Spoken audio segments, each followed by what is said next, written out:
Coach Tim Con nangakong gold medal daw ang makukuha ng Gilas Pilipinas. Terence Romeo, pinagkaguluhan sa practice ng ating national team na Gilas Pilipinas. Pero bago natin umpisahan, ay suportahan mo naman ang aking channel.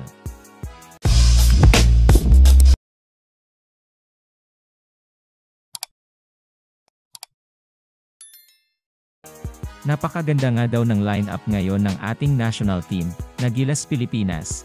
Ayon kay Coach Tim Con, malaki nga daw ang chance na makuha ng Gilas ang gold medal sa paparating na Asian Games. At kampante nga daw siya dito. Maganda nga daw ang maipapakitang paglalaro ng ating national team na Gilas Pilipinas, dahil lahat nga daw ng player ay magagamit ng ayos, wika nitong si Coach Tim Con, at marami daw siyang nakahandang strategy para sa Gilas. Natuwa nga itong si Terence Romeo nang mapabilang nga ito sa line-up ng ating national team na Gilas Pilipinas upang maglaro para sa paparating na Asian Games, at ibibigay niya nga daw ang lahat dito sa larong ito. Huling pagkakataon na nga daw nitong si Terence Romeo upang maglaro sa ating pambansang kupunan na Gilas Pilipinas, dahil baka sa susunod daw ay hindi na siya pala rin na mapasama sa line-up ng Gilas Pilipinas.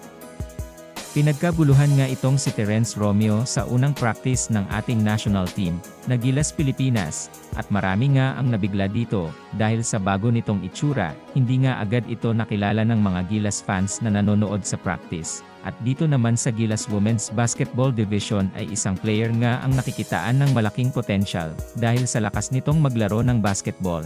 Napaka-sureball nga nito at napakagaling din sa ball handling.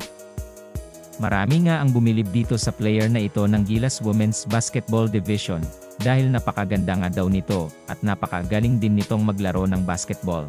At kahit daw practice lang ay bigay todo itong maglaro, ngayon nga, ay patuloy pa din ang pag-iinsayo ng ating national team na Gilas Pilipinas, at wala nga silang sinasayang na sandali, dahil para daw maging handa sila sa makakalaban nila sa paparating na Asian Games.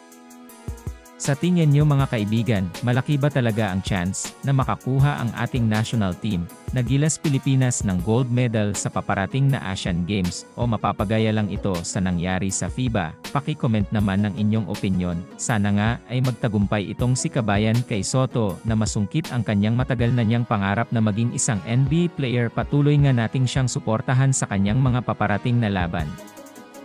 Sana nga din ay magtagumpay ang mga Pinoy sa kanilang mga larangan, at maiwas sa mga injury, at makamit din sana nila ang gintong medalya.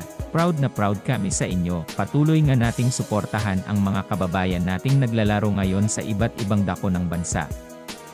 Maraming salamat sa panonood ng aking video. Kung nagustuhan mo ang aking video, ay huwag kakalimutang like and subscribe.